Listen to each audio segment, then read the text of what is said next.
Hello everyone, देखिए अब next topic करते हैं RMS value of alternating current. RMS का मतलब क्या है? Root mean square value of alternating current. तो देखो इसमें ये क्या कहता है it is defined as that value of steady current या direct current which would generate same amount of heat as it generated by alternating current in the same circuit for the full time period.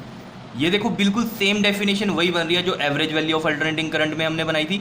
सिर्फ change क्या है यहाँ पर? एक तो change है कि यहाँ पर हीट आ गई, वहाँ पर क्या था? चार्ज था। ठीक है, यहाँ पर स्टेडी करंट वो वैल्यू होगी जो कि जनरेट करे सेम अमाउंट ऑफ हीट, वहाँ था सेम अमाउंट ऑफ चार्ज। समझ रहे हो? यहाँ आ गया हीट एज इट जनरेटेड, जो कि जनरेट हुई थी किसमें? अल्टरनेटिंग करंट में इन the same circuit for the full time period. और यहाँ पर आ गया फुल टाइम पीरियड। अगर आपको एवरेज वैल्यू में याद हो वहाँ पर था हाफ टाइम पीरियड। तो ये फुल टाइम पीरियड के लिए बात है। और जितनी हीट जनरेट होगी अल्टरनेटिंग करंट में उतनी ही हीट हम किस में जनरेट करवाएंगे? डीसी करंट से। और वो जो वैल्यू होगी डीसी करंट की वो क्या होगी हमारे पास? RMS value of alternating current. क्या इतनी बात क्लियर है? मैं यहाँ पर आपको वो डायग्राम बना देता हूँ एक बार। देखो ये हमारे पास एक कंडक्टर है जैसे, और ये रहा हमारे पास एसी। ठीक है, यहाँ से जो ये करंट जा रहा है एसी करंट, उसकी वजह से जो यहाँ पर हीट जनरेट हुई पूरी फुल साइकिल के लिए वो हमने बोल दी हीट एसी की। और अब हमें ये करंट पता करना है, RMS value of alternating current पता करना है फुल साइकिल के लिए। तो वो कैसे पता करेंगे? हम क्या करेंगे, जितनी हीट यहाँ जनरेट हुई फुल टाइम पीरियड में उतनी ही हीट यहाँ जनरेट करवाएंगे जब हमने डीसी दे दिया, मतलब ये सेल लगा दिया या बैटरी लगा दी डायरेक्ट करंट वाली। तो यहाँ पर ये जो डीसी की वजह से जो हीट प्रोड्यूस हुई वो इतनी होनी चाहिए जितनी एसी में थी।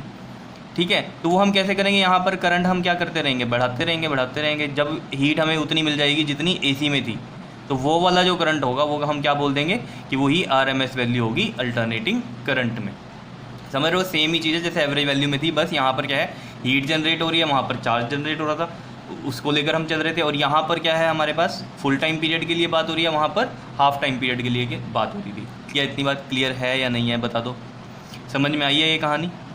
क्लियर है? कोई दिक्कत नहीं है इसमें? ठीक है, तो यहाँ पर ये जो है आपके पास ये जो करंट आएगा जिसको हमने बोला है कि जिस पर एच डी सी इक्वल हो जाएगा इस एच ए सी के, इसको ही हम क्या बोल देंगे? आई आर एम एस बोल देंगे। क्या इतनी बात क्लियर है या नहीं है? ठीक है, चलो ये तो एक रफ वर्क था आपका। ठीक है, अब चलते हैं हम इसकी डेरिवेशन पे। ठीक, दोबारा से मैं एक बार इसकी डेफिनेशन आपको क्लियर करवा दूं। देखो यहाँ पर क्या बोलता है वो, it is defined as that value of steady current which would generate same amount of heat as it generated by the alternating current in the same circuit for the full time period की बात हो रही है।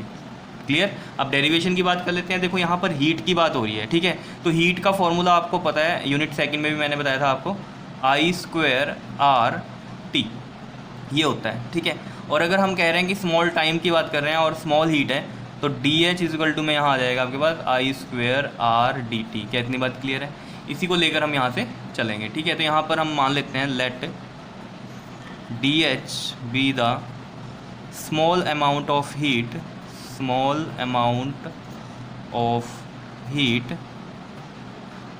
इन small time D T. ठीक है, small time D T है तो उसमें हीट भी जो होगी वो स्मॉल ही होगी। ठीक है, स्मॉल लेके चलेंगे, फिर इंटीग्रेशन करेंगे तो फुल हीट निकाल देंगे। क्लियर? तो डी एच की वैल्यू मैंने आपको बता दी यहाँ कैसे बनी है, ये H equal to I square R T से। तो अगर स्मॉल टाइम है तो स्मॉल हीट होगी, तो ये आ जाएगा आपके पास डी एच इजकल टू में आई स्क्वायर आर डी टी। क्या इतनी बात क्लियर है या नहीं है? बता दो। समझ में आ रहा है कि क्या कर क्या रहे हैं हम? ठीक है, अब आपको ये चीज़ पता चल गई। अब देखो ज़रा, आपको पता है आई की वैल्यू क्या होती है? आई की वैल्यू होती है आपके पास I not sine omega D. ये इक्वेशन होती है एसी में करंट की। समझ रहे हो? आई इक्वल टू में I not sine omega D, वो यहाँ पर वैल्यू पुट करते हैं हम। तो देखो ज़रा क्या आ जाएगा, डी एच की जो वैल्यू आ जाएगी वो आ जाएगी आपके पास I not sine omega T, और इसका स्क्वायर था क्योंकि आई का स्क्वायर था तो ये आई की वैल्यू इसका स्क्वायर हो गया, साथ में आएगा आर डी टी। क्या इतनी बात क्लियर है?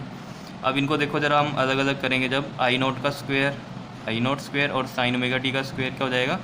साइन स्क्वायर ओमेगा टी, और ये आर डी टी। ठीक है, ये इधर पूरा का पूरा क्या है, रफ वर्क चल रहा है आपका। ठीक है, समझाने के लिए बता रहा हूँ सिर्फ कि क्या कर रहे हैं। क्लियर? अब देखो ज़रा, इसमें हम क्या सकते हैं। देखो ये साइन स्क्वायर जो ओमेगा टी है इनकी इंटीग्रेशन होनी है। ठीक है, मतलब इस पूरे पार्ट की इंटीग्रेशन होनी है। तो हम कैसे सोल्व कर सकते हैं इसको? ठीक है, देखो जरा मैं आपको समझाता हूँ ये चीज़। अगर हमें क्या करना है, जो हीट है वो टोटल हीट चाहिए, तो हम क्या करेंगे, इसको इंटीग्रेट करेंगे। तो हम यहाँ लिख देते हैं पहले इंटीग्रेटिंग ऑन बोथ साइड। फिर मैं आपको बताऊंगा कि साइन स्क्वायर ओमेगा टी को हम क्या लिखेंगे, क्योंकि साइन स्क्वायर ओमेगा टी की डायरेक्ट इंटीग्रेशन नहीं होती। बताऊंगा कि कैसे इंटीग्रेटिंग ऑन बोथ साइड। तो देखो ज़रा आपके पास क्या चीज़ आ जाएगी, डी एच, इसकी इंटीग्रेशन 0 से h चलेगी। यहाँ से देखो आई नॉट स्क्वेयर बाहर आ जाएगा, आर भी बाहर आ जाएगा। सिर्फ इंटीग्रेशन किसकी होगी, sine square omega t d T की। और इसके लिए जो साइकिल है वो हमारे पास फुल टाइम पीरियड के लिए थी, तो 0 से t। पता है ना फुल टाइम पीरियड के लिए कैसे, देखो ये होता है करंट इस तरीके से, ये t/2 होता है पीरियड, ये t तक होता है। तो फुल साइकिल t है, तो t टाइम पीरियड के लिए हमने किया। ये क्लियर है, बताओ, ठीक है।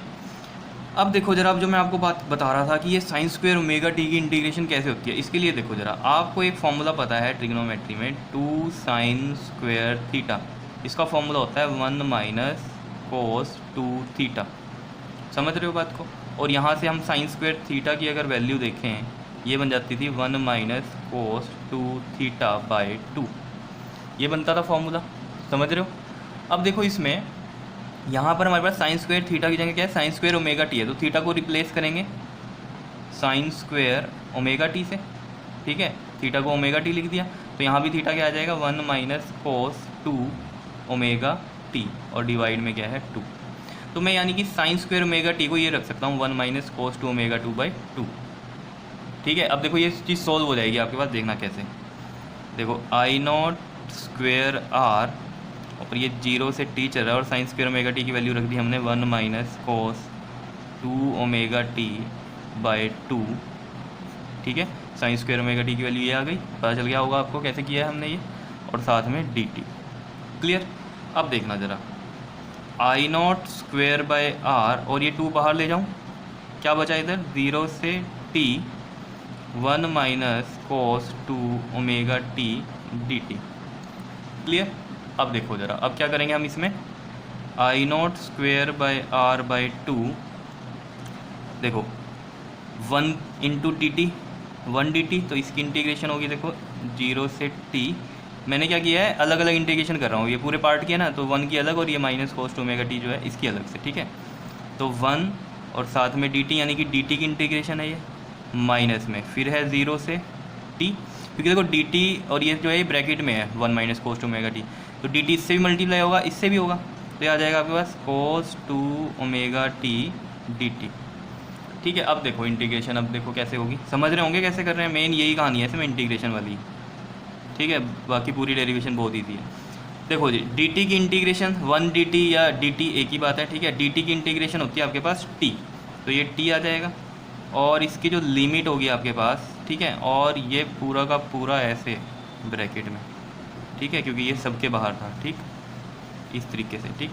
तो डी टी की इंटीग्रेशन टी हो गई, और ये 0 से टी इसकी लिमिट हो गई, माइनस कोस। देखो कोस की जो इंटीग्रेशन होती है वो होती है साइन में, ठीक है।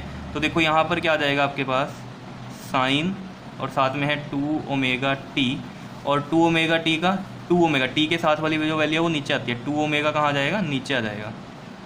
क्लियर।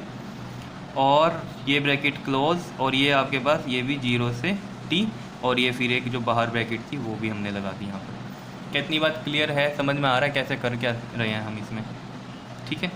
कोई दिक्कत, कोई परेशानी, कोई परेशानी नहीं है, ठीक है।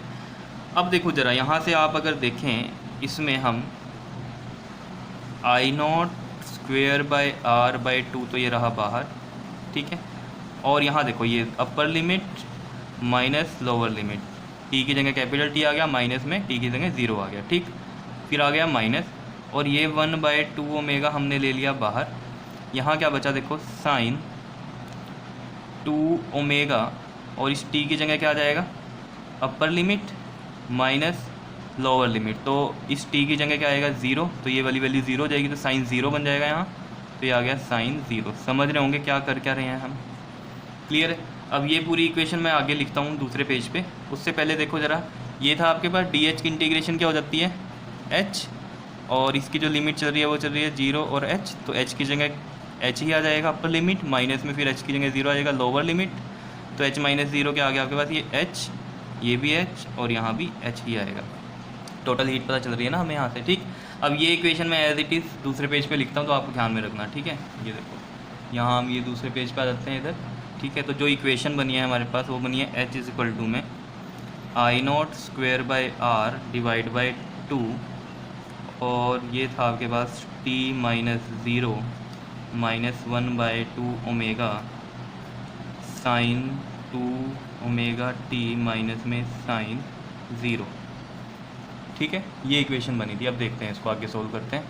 देखो ये I naught square by R by 2, ये आ जाएगा आपके पास, देखो टी माइनस 0 कितना बनेगा आपके पास, टी, ठीक है, माइनस में 1/2 ओमेगा, और ये आ जाएगा आपके पास देखो साइन 2 इंटू में ओमेगा है, ओमेगा की वैल्यू आपको पता है क्या होती है, 2πf, पहले भी बताया, और f को हम लिख सकते हैं 1/t, तो t नीचे आ जाएगा, तो ओमेगा की वैल्यू आ गई 2π/t, और एक t साथ में भी है, और माइनस में साइन 0 क्या होता है आपके पास, 0 ही होता है, ठीक है, और ये ब्रैकेट क्लोज इस तरीके से। अब देखो यहाँ से ये t से ये t कैंसिल, और ये जो बनेगा आपके पास ये आ जाएगा I naught square by R by 2 T minus 1/2 omega, और ये बन गया आपके पास साइन 4π, 2 इंटू 2 4π माइनस में 0, क्लियर। और साइन 4π जो होता है आपके पास, साइन 4π ये 0 ही होता है, और साइन 0 भी क्या होता है आपके पास, 0 ही होता है, ये चीज़ ध्यान में रखना, ठीक है। तो साइन 4π भी 0 है, क्लियर है, तो इसको हम 0 पुट करते हैं यहाँ। तो ये देखो कितना आएगा आपके पास, I naught square by R by 2 T minus 1/2 omega. अब देखो ये 0 माइनस 0 आ गया, 0 माइनस 0 0, और 0 से ये मल्टीप्लाई होगा 1/2 ओमेगा, तो 0 ही हो जाएगा, तो बचा क्या सिर्फ यहाँ टी। तो ये जो वैल्यू आई है ये क्या आ गई, I naught square R T by 2, ये टर्म तो क्या हो गई, 0 ही हो गई। और ये जो एच आया ये कौन सा आया आपके पास, ए सी वाला, ए सी में जो जनरेट हुआ एच, ये क्या, इतनी बात क्लियर है या नहीं है, बताओ, इतनी बात समझ में आ रही है तो चलें आगे, ठीक है। अब देखो आगे क्या करना है, हमें एच डी सी निकालना है। एच डी सी में क्या हमने सोचा था, देखो यहाँ पर अगर आपको ये डायग्राम याद है, हमने कहा था कि एच डी सी उतनी ही जनरेट करनी है जितनी एच ए सी है, मतलब हीट डी सी में उतनी ही जनरेट करेंगे जितनी हीट ए सी में आई है, और जिस करंट पे ये आएगी उसी करंट को हम आई आर एम एस बोल देंगे। तो आई आर एम एस वो करंट है स्टेडी का जिससे हमें एच डी सी मिली, ठीक है। तो हम इसको लिखेंगे कैसे, देखो let I R M S be the value of DC which would generate same amount of heat। कौन सी सेम अमाउंट ऑफ हीट, जो कि थी हमारे पास AC में, वही हीट जनरेट हुई IRMS जो DC का करंट था उस पर, ठीक है, इसलिए बोला same amount of heat, clear. तो HDC की वैल्यू कितनी आने वाली है, देखो अगर आपको याद हो यहाँ से H इक्वल टू था आई स्क्वेयर आर टी, तो यहाँ से देखो HDC जो आ जाएगा वो कितना आ जाएगा, आई यहाँ RMS आ जाएगा, क्योंकि आई कौन सा है, IRMS वाला बोल दिया हमने, इसका स्क्वेयर, और साथ में क्या आएगा आपके पास RT। क्या इतनी बात क्लियर है या नहीं है, बता दो, ठीक है। तो ये जो चीज़ है आपको चीज़ ध्यान में रखनी है कि यहाँ पर जो करंट है आई, उसको हमने आई नॉट साइन ओमेगा टी इस तरीके से हमने नहीं लिखा जैसे यहाँ पर लिखा था। क्यों, क्योंकि ये वाला था एसी वाला करंट, ये वाला कौन सा हम लेके चल रहे हैं IRMS, ये मैंने आपको बताया था डीसी में था, जो डीसी वाला ही IRMS वही हम वैल्यू मान लेते हैं, RMS वैल्यू होगी अल्टरनेटिंग करंट की, क्योंकि वो सेम हीट जनरेट कर रहा है जो कि एसी में जनरेट हो रही थी, इस वजह से। क्लियर है इतनी बात या नहीं, बता दो, ठीक है, कोई दिक्कत नहीं इसमें। अब देखो ये जो इक्वेशन थी इसको फर्स्ट मान लो, और इस इक्वेशन को मान लो आप सेकेंड, क्लियर। अब देखो एज पर डेफिनेशन वो यही कहता है कि हीट जो एसी की है वो इक्वल होनी चाहिए हीट ऑफ डीसी के, ठीक है। तो हम यहाँ यही लिखेंगे, as per definition equate 1 and 2, equate 1 and 2, equate करेंगे मतलब क्या, H D C is equal to क्या हो जाएगी, एच ए सी के। तो एच डी सी है आपके पास आई आर एम एस का स्क्वेयर आर टी, और एच ए सी है आपके पास I naught square R T by 2। देखो यहाँ ये टी से ये टी कैंसिल हो गया, इस आर से ये आर कैंसिल हो गया, बचा क्या यहाँ पर, देखो जरा आप, ये वैल्यू बची है आपके पास IRMS का स्क्वायर। ये तो समझ रहे होंगे RT कैसे कटा RT से, ये RT इधर नीचे जाता है तब भी कट जाता है, और इक्वल टू में सेम वैल्यू क्या हो जाती है, कैंसिल हो जाती है। तो ये देखो ये रहा आपके पास I0 का स्क्वायर बाय में 2। अब हमें स्क्वायर में तो वैल्यू नहीं चाहिए, हमें चाहिए IRMS की वैल्यू। तो क्या करो इसको, square root on both side. तो हम यहाँ लिख सकते हैं ऐसे, take square root on both sides. तो देखो IRMS कैसे बचा, स्क्वायर रूट ही लेना है क्योंकि हमें ये स्क्वायर ख़त्म करना है। तो स्क्वायर रूट लेंगे तो ऑब्वियस सी बात है, स्क्वायर रूट से स्क्वायर कैंसिल होता है।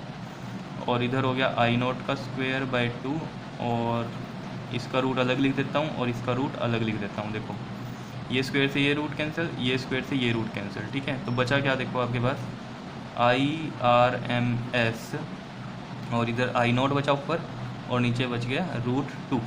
कितनी बात क्लियर है या नहीं है। तो IRMS की वैल्यू आ गई आपके पास, कितनी आई है ये, I0 बाय √2, ठीक है। ये देखो इधर IRMS जो आ गया आपके पास वो कितना बन गया, I0 बाय √2। कितनी बात क्लियर है, समझ में आया कि क्या हो क्या रहा है, ठीक है। तो देखो इसको हम और किस तरीके से लिख सकते हैं, देखो यहाँ पर लिख देते हैं इधर। देखो ये आया आपके पास IRMS इक्वल टू में I0 बाय √2। √2 की वैल्यू होती है 1.414, ही लिख सकते हैं हम। और ये पॉइंट जब हटाएंगे तो 1000 लगेगा, वो 1000 ऊपर चला जाएगा। तो 1000 डिवाइड बाई 1414 इंटू में I0, ये IRMS। और इसको जब डिवाइड करोगे आप तो ये जो है IRMS ये कितनी आ जाएगी आपके पास, 1000 को जब 1414 से डिवाइड करोगे तो आपके पास आएगा 0.707, और साथ में आ जाएगा I0, ठीक है। एक ये वाली वैल्यू बनेगी। अगर आप इसको परसेंटेज में करना चाहते हो तो परसेंटेज में कैसे करोगे, देखो IRMS परसेंटेज में मल्टीप्लाई बाय 100 होगा, तो 0.707 I0 इंटू में 100। और इसको मैं और मॉडिफाइड कर सकता हूँ, देखो इसका पॉइंट अगर मैं 2 आगे शिफ्ट करूँ तो 70.7 बनेगा, नीचे 100 आ जाएगा, और इधर ये वाला 100 है साथ में, और एक I0 है। तो ये 100 से 100 कैंसिल हो गया, ठीक है। तो कितना बचा ये, 70.7% ऑफ I0 बचा, ठीक है। तो मैं इसको यहाँ लिख देता हूँ, IRMS जो बनेगा आपके पास वो कितना बनेगा, I0 साथ में और 70.7%, क्लियर, ये बनेगा। तो ये चीज़ आपको ध्यान में रखनी है, इस तरीके से कर लोगे, बहुत ही सिंपल सी है आपके पास डेरिवेशन, क्लियर। तो बस ये चीज़ ध्यान रखनी है, RMS में क्या होता है, इक्वल हीट जनरेट होती है तो हीट के फॉर्मूले चलेंगे, और एवरेज वैल्यू में क्या था हमारे पास, चार्ज की बात करते थे हम, तो वहाँ पर हम चार्ज वाला फार्मूला लेकर चलते थे, क्लियर है। बाकी इसमें बस मेन जो कहानी है वो डेरिवेशन आपने देखनी है, ठीक है। वैसे आपको ध्यान रखने के लिए बताता हूँ, cos 2ωt की इंटीग्रेशन चल रही थी मेनली तो यहाँ पर, ठीक है ना, बाकी तो कुछ भी नहीं हो रहा था। तो cos 2ωt की जो इंटीग्रेशन होती है वो 0 होती है, 0 ही आई है और हमारे पास, समझ रहे हो ना, ये चीज़ क्लियर हो रही है, ठीक है। तो आप डायरेक्ट भी इसको 0 ध्यान में रख सकते हो कि इसको 0 ही लेके आना है, ठीक है। क्लियर है, समझ में आया कि कैसे करना है। बाकी आपको समझ में आ गई होगी चीज़, जैसे एवरेज वैल्यू वाला टॉपिक था अल्टरनेटिंग करंट का, वैसा ही ये है, बस थोड़ा सा डिफरेंस है वो हीट और चार्ज वाला, क्लियर। ओके जी, थैंक यू।